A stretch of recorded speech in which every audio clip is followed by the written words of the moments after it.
હવે આપણે જોઈશું silent features of double helix structure. Exactly આના જે ડબલ હેલિક્સ જે સ્ટ્રક્ચર છે ડીએનએનું તેના વિશે જે આપણે ઇન્ફોર્મેશન છે તે ઓલરેડી સ્ટાન્ડર્ડ 11 લેસન નંબર 9માં આવી ગઈ છે, બરાબર છે. તો હવે જો આપણે એનું થોડું રિવિઝન કરીએ કે ડબલ હેલિક્સ જે સ્ટ્રક્ચર છે ડીએનએનું, બરાબર છે, એ કેવી રીતે બનેલું છે. તો આપણે ઘણી વખત બોલીએ છીએ બેવડી કુંટલમય રચના. બેવડી કુંટલમય રચના એટલે કે ડબલ હેલિક્સ સ્ટ્રક્ચર. એટલે એના પરથી આપણે ખબર હશે કે ડીએનએ એક તો તમને આપણને ખબર છે કે એની શૃંખલા પોલીન્યુક્લિયોટાઇડ છે, બરાબર છે, પોલીન્યુક્લિયોટાઇડ શૃંખલાની બનેલી. પણ આપણે બોલીશું ડબલ હેલિક્સ સ્ટ્રક્ચરનો મતલબ એવું થશે કે જે ડીએનએ છે એ 2 પોલીન્યુક્લિયોટાઇડ શૃંખલાનું બનેલું, બરાબર છે. તો પહેલું છે ડીએનએનું આપણે સ્ટ્રક્ચરની વાત કરીશું. તો ડીએનએનું સ્ટ્રક્ચર શાનું બનેલું છે?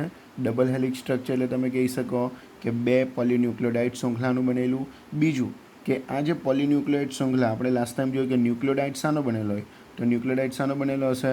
એક તો pentose sugar plus nitrogen base plus phosphate, બરાબર છે.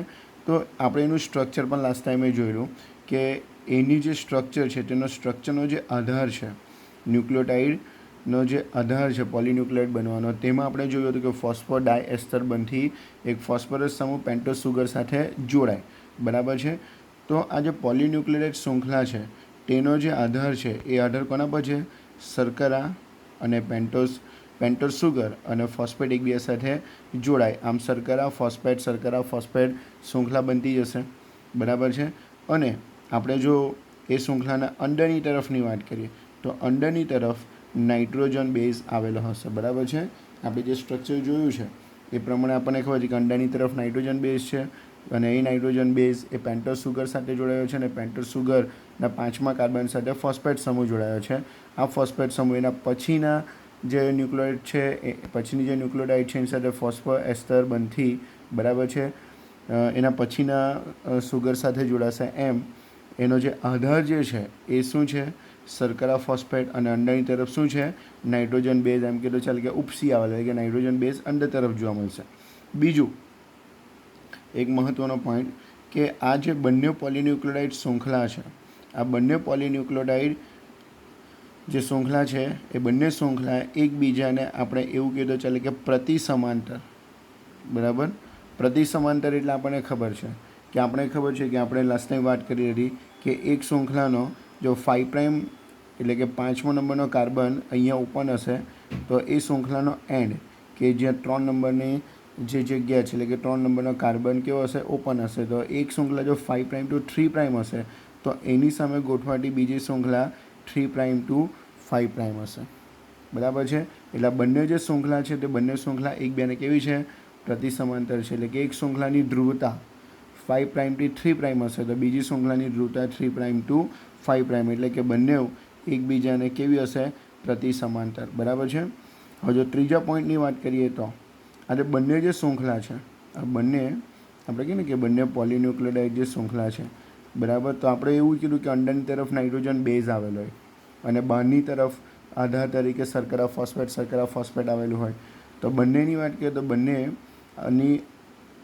પોલીન્યુક્લિયોટાઇડ શૃંખલાની અંદર, બરાબર, સામસામેની જે શૃંખલા છે આપણે વાત કરીશું સામસામે જે બંને જે શૃંખલા ગોઠવાય છે તો એ શૃંખલામાં જે સામસામે બંને એકબીજા પાસે શું આવશે? બેઝ આવશે, બરાબર છે. તો આ બેઝ એકબીજા સાથે જોડાયેલા હોય, બરાબર. એટલે કે આ એક શૃંખલા છે, આ બીજી શૃંખલા છે. સમજી લો કે અહીંયા એક નાઇટ્રોજન બેઝ છે, બરાબર. તો અહીંયા એક બીજો નાઇટ્રોજન બેઝ એની સામે જ ગોઠવાયેલો હશે, બરાબર. તો આ સામસામેના જે બેઝ છે એ એકબીજા સાથે યાદ રાખજો કે હાઇડ્રોજન બંધથી જોડાય. એકબીજા સાથે શાનાથી જોડાય? હાઇડ્રોજન બંધથી, બરાબર છે. તો આ બંને જે પ્રતિ સમાંતર જે શૃંખલા છે તો શૃંખલાની અંદર તરફ આવેલો જે નાઇટ્રોજન બેઝ છે એ સામેની શૃંખલામાં બી અંદરની તરફ આવેલો જે નાઇટ્રોજન બેઝ છે એની સાથે હાઇડ્રોજન બંધથી જોડાયેલા હોય, બરાબર છે. અને જો આપણે વાત કરીશું તો આ જે વિરુદ્ધ શૃંખલા એટલે કે સામસામે આવેલી છે વિરુદ્ધ શૃંખલાઓના, બરાબર, જે નાઇટ્રોજન બેઝ છે તે પણ એકબીજાના કેવા છે? પૂરક છે. પૂરક એટલે જસ્ટ એક્ઝામ્પલ કે એક શૃંખલા પર જો એડેનિન હોય બરાબર તો એની સામેની શૃંખલા પર શું આવશે? થાઇમિન આવશે. એક શૃંખલા પર જો ગ્વાનિન હશે તો એની સામેની શૃંખલા પર શું આવશે? સાઇટોસિન આવશે. બીજું મહત્ત્વનું એ યાદ રાખવાનું કે આ એડેનિન છે થાઇમિન સાથે 2 હાઇડ્રોજન બંધથી જોડાય, જ્યારે ગ્વાનિન એ સાઇટોસિન સાથે 3 હાઇડ્રોજન બંધથી જોડાશે. બરાબર છે? તો ખબર પડી ગયો. અને પૂરક શૃંખલા કેમ કીધું તે. હવે એટલું બી યાદ રાખીશું કે હવે અંદરની તરફ જ્યાં એડેનિન છે એની સામે થાઇમિન આવશે, ગ્વાનિન છે તો એની સામે સાઇટોસિન આવશે. ગ્વાનિન સામે શું આવશે? સાઇટોસિન આવશે. મતલબ આપણને ખબર છે કે એક શૃંખલા પર જો પ્યુરિન હશે, એક શૃંખલા પર જો પ્યુરિન હશે તો પ્યુરિનની સામે હંમેશા શું હશે? પિરિમિડિન જ હશે. પ્યુરિનની સામે ઓલવેઝ શું હશે? પિરિમિડિન હશે. એનો મતલબ શું થયો કે જે શૃંખલા છે તો શૃંખલાની જે અંદર 2 શૃંખલા વચ્ચેનું જે અંતર છે બરાબર તે ઓલવેઝ કેવું રહેશે? સમાન જ જળવાઈ રહેશે. તો આ પોઈન્ટ ક્લિયર થઈ ગયો હશે કે એક શૃંખલા પર સમજી લો કે અહીંયા પ્યુરિન છે તો અહીંયા બી શું આવશે? પિરિમિડિન આવશે. સમજી લો કે અહીંયા પિરિમિડિન છે તો અહીંયા શું આવશે? પ્યુરિન આવશે. મતલબ કે એનો મતલબ કે આ જે શૃંખલાનું જે અંતર છે બરાબર તે ઓલવેઝ બધી જગ્યા કેવું રહેશે?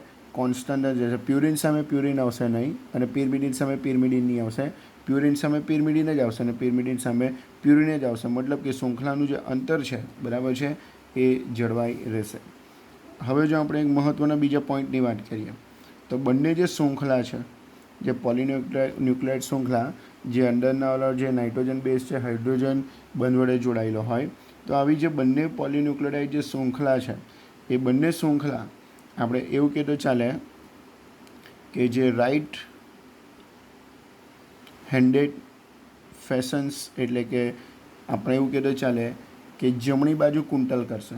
બરાબર કે જે કઈ બાજુ વળેલી હશે? તો જમણી બાજુ કુંટલ હશે.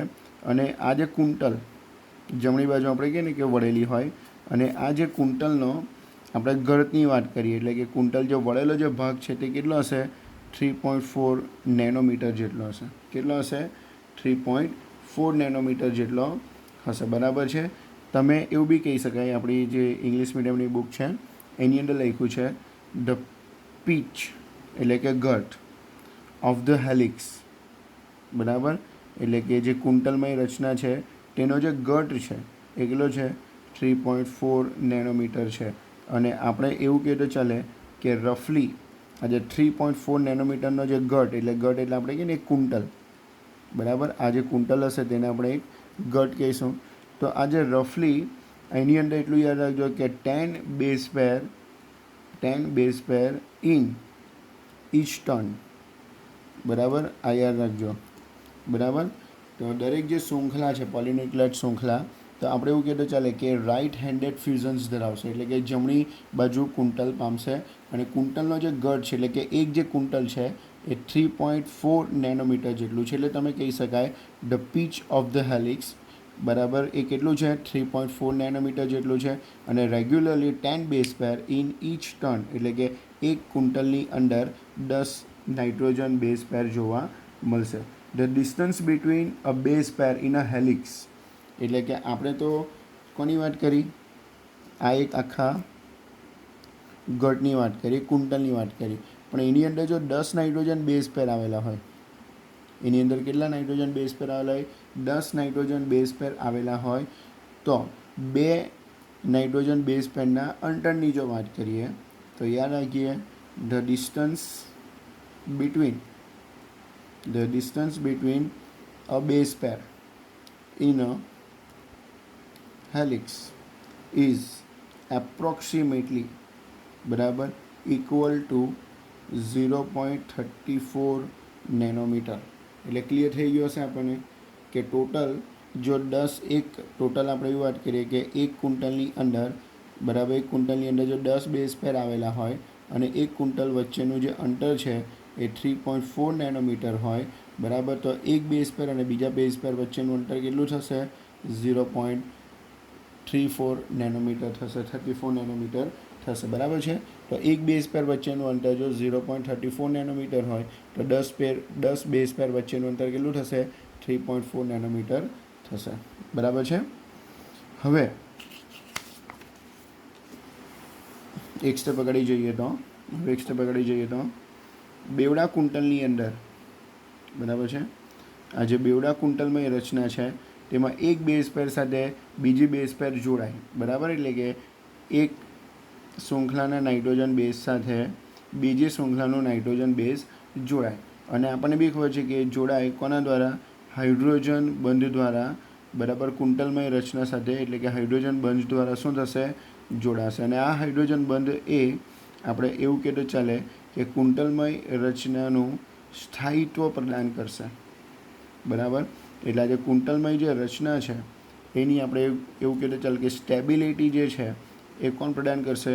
હાઇડ્રોજન બંધ. એટલે કે આ બે જે શૃંખલા છે, આ બે શૃંખલાના જે નાઇટ્રોજન બેઝ છે અંદરની તરફ તે હાઇડ્રોજન બંધ વડે જોડાય અને આ હાઇડ્રોજન બંધ જે છે એ કુંટલમય રચનાને સ્ટેબિલિટી અથવા તો સ્થાયિત્વ પ્રદાન કરશે.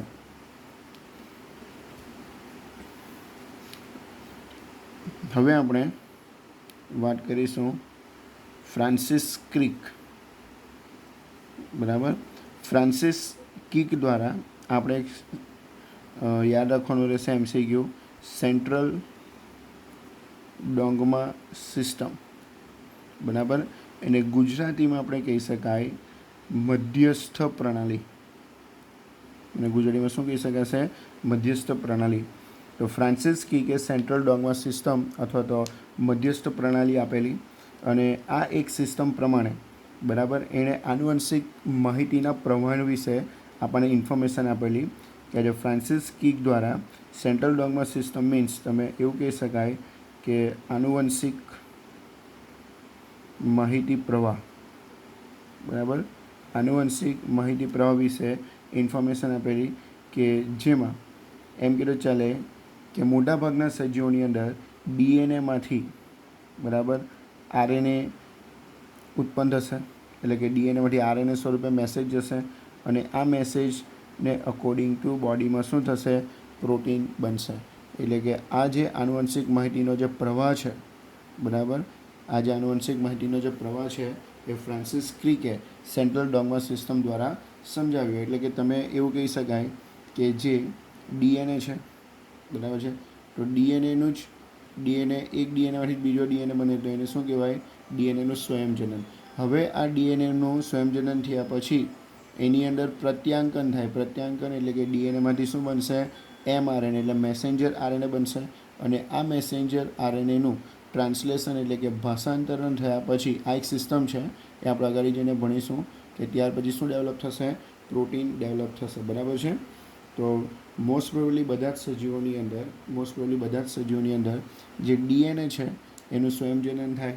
બરાબર, ડીએનએમાંથી પ્રત્યાંકન દ્વારા mRNAનું નિર્માણ થાય અને mRNAમાંથી ભાષાંતરની ક્રિયા દરમિયાન પ્રોટીનનું નિર્માણ થશે. બરાબર છે.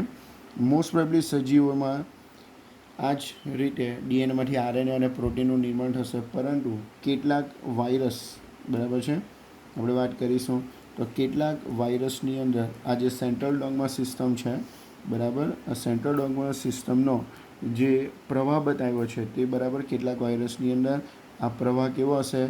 વિપરીત હશે અથવા તો આ પ્રવાહ એનાથી કેવો હશે? જુદો હશે. બરાબર છે. કેમ કે વાયરસની અંદર જે પ્રવાહ જુદો હોવાનું રીઝન કયું છે? કે વાયરસની અંદર જનીન દ્રવ્ય તરીકે શું આવશે? આરએનએ આવશે. બરાબર છે. તો જેટલા પણ સજીવો જનીન દ્રવ્ય તરીકે, જીનેટિક મટીરિયલ તરીકે શું ધરાવે છે? ડીએનએ ધરાવે છે. તો ડીએનએનું રેપ્લિકેશન થશે. બરાબર છે. ત્યાર પછી એમાંથી mRNA બનશે. mRNAમાંથી શું બનશે? પ્રોટીન બનશે. તો આ એક રેગ્યુલર જે પ્રવાહ છે કે જે ફ્રાન્સિસ ક્રિકે આપ્યો કે જેને આપણે કહીશું સેન્ટ્રલ ડોગ્મા સિસ્ટમ, કે જે વાયરસની અંદર જ કેવો હશે? જુદો હશે. અને એનું રીઝન પણ આપણને ખબર છે. જુદો હોવાનું રીઝન એ છે કેમ કે વાયરસની અંદર જનીન દ્રવ્ય તરીકે શું છે? આરએનએ છે. બરાબર છે. ઓકે, હવે આપણે એક બીજો ઇમ્પોર્ટન્ટ ટૉપિક આજે સ્ટાર્ટ કરીશું, 6.1.2. બરાબર છે. એ મોસ્ટ આઈએમપી છે. 6.1.2 કે જેને આપણે ગુજરાતીમાં આપણે એવું બી કહી શકાય કે ડીએનએ કુંટલનું પેકેજિંગ. બરાબર, અથવા તો પેકેજિંગ ઓફ ડીએનએ હેલિક્સ. બરાબર છે. તમે કહી શકાય પેકેજિંગ ઓફ DNA હેલિક્સ. બરાબર છે. ઓકે, તો હવે આપણને એટલું ખબર છે પેકેજિંગ ઓફ DNA હેલિક્સ કે કોષ કેન્દ્રની અંદર, બરાબર, ડીએનએનું પેકેજિંગ એટલે કે ડીએનએ કેવી રીતે ગોઠવાયેલો હોય. તો આપણી પાસે એટલી ઇન્ફોર્મેશન તો છે કે બે ક્રમિક જે બેઝ પેર છે, તો આ બેઝ પેર વચ્ચેનું જે અંતર છે એ આપણને ખબર છે કે 0.34 નેનોમીટર છે. બરાબર છે. તો આપણને એટલું ખબર છે કે બે ક્રમિક જે બેઝ પેર છે, ડીએનએની જે બે ક્રમિક બેઝ પેર છે, બરાબર, તેના વચ્ચેનું જે ડિસ્ટન્સ છે કેટલું છે? 0.34 નેનોમીટર છે. એટલે જો આપણે એને મીટરમાં કન્વર્ટ કરીએ તો એ થઈ જશે 0.34 ઇન્ટુ 10⁻⁹ મીટર થશે. બરાબર છે. તો આપણી જે બે ક્રમિક જે બેઝ પેર છે તો તેના વચ્ચેનું અંતર કેટલું થઈ ગયું? 0.34 ઇન્ટુ 10⁻⁹ મીટર થઈ જશે. હવે જો આપણે વાત કરીએ તો સામાન્ય રીતે જોઈએ તો કેટલાક સસ્તન, બરાબર છે, સસ્તનની અંદર એટલે કે મેમલ્સની અંદર જોઈએ તો જે કોષના અંદર આપણે કેવી રચના જોઈ આવશે? બેવડી કુંટલમાં એટલે કે ડબલ હેલિક્સ સ્ટ્રક્ચર. બરાબર છે. કોષની અંદર આપણે ડબલ હેલિક્સ સ્ટ્રક્ચર એટલે કે બેવડી કુંટલમય રચના. બરાબર. તો ડીએનએની લંબાઈની જો વાત કરીએ તો ડીએનએની લંબાઈ કેટલી હશે? તો સસ્તન સજીવોની અંદર કોષની અંદર જે ડબલ હેલિક્સ જે સ્ટ્રક્ચર છે તેની અંદર ડીએનએની લંબાઈ જો ગણવી હોય તો કેવી રીતે ગણી શકાશે? તો આપણે પહેલાં તો જોવું પડશે કે કેટલી બેઝ પેરની સંખ્યા છે. તો કુલ બેઝ પેરની સંખ્યા ઇન્ટુ તમારે એનું પાસેનું અંતર કરવું પડશે, એટલે કે ઇન્ટુ પાસેનું અંતર એટલે કે ટોટલ બેઝ પેર ઇન્ટુ, બરાબર છે, એ દરેક બેઝ પેર વચ્ચેનું અંતર. તો મેમલ્સની અંદર ટોટલ બેઝ પેરની જે સંખ્યા છે તો તે છે 6.6 ઇન્ટુ 10⁹ બેઝ પેર છે. બરાબર છે. તો 6.6 ઇન્ટુ 10⁹ બેઝ પેર છે. અને આ બેઝ પેરની અંદર જો દરેક બેઝ પેર વચ્ચેનું જો અંતરની વાત કરીએ, ડિસ્ટન્સ તો કેટલું છે? 0.34 ઇન્ટુ 10⁻⁹ મીટર છે. તો એનો મતલબ એ થશે કે 2.2 મીટર થશે. બરાબર છે. એનો આન્સર કેટલો આવશે? 2.2 મીટર. આનો મતલબ એ થયો કે આપણું જે ડીએનએ છે એ 2.2 મીટર જેટલું લોંગ છે. તો આ ક્લિયર થયું હશે કે જો આપણે સામાન્ય રીતે લાક્ષણિક સસ્તનની વાત કરીએ કે જો આપણે એના ડીએનએની લંબાઈ જાણવી હોય તો ડીએનએની લંબાઈ જાણવા માટે આપણે પહેલાં તો શું કરવું પડશે? કુલ બેઝ પેરની સંખ્યા જાણવી પડશે. અને એ કુલ બેઝ પેરની સંખ્યા ગુણ્યા શું કરવું પડશે?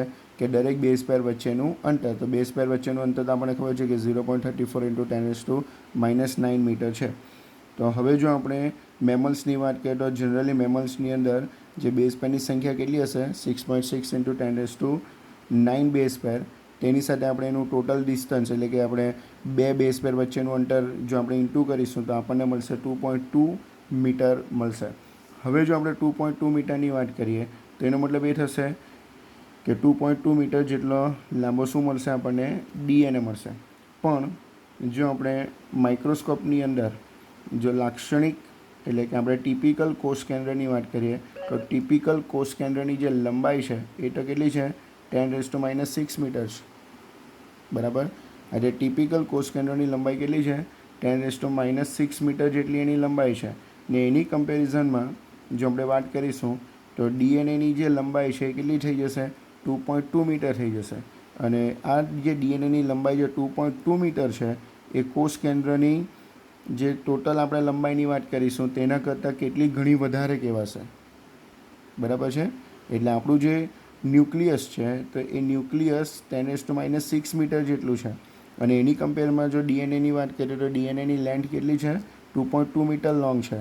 તો 2.2 મીટર લોંગ જે ડીએનએ છે એ 10⁻⁶ મીટર વાળું જે ન્યુક્લિયસ છે તો એની અંદર કેવી રીતે ફિટ થશે? એટલે એમ જોઈએ તો ડીએનએની જે લંબાઈ છે એ ન્યુક્લિયસનું જે ડાયામીટર છે એના કરતાં કેવી છે? ઘણી વધારે છે. બરાબર છે.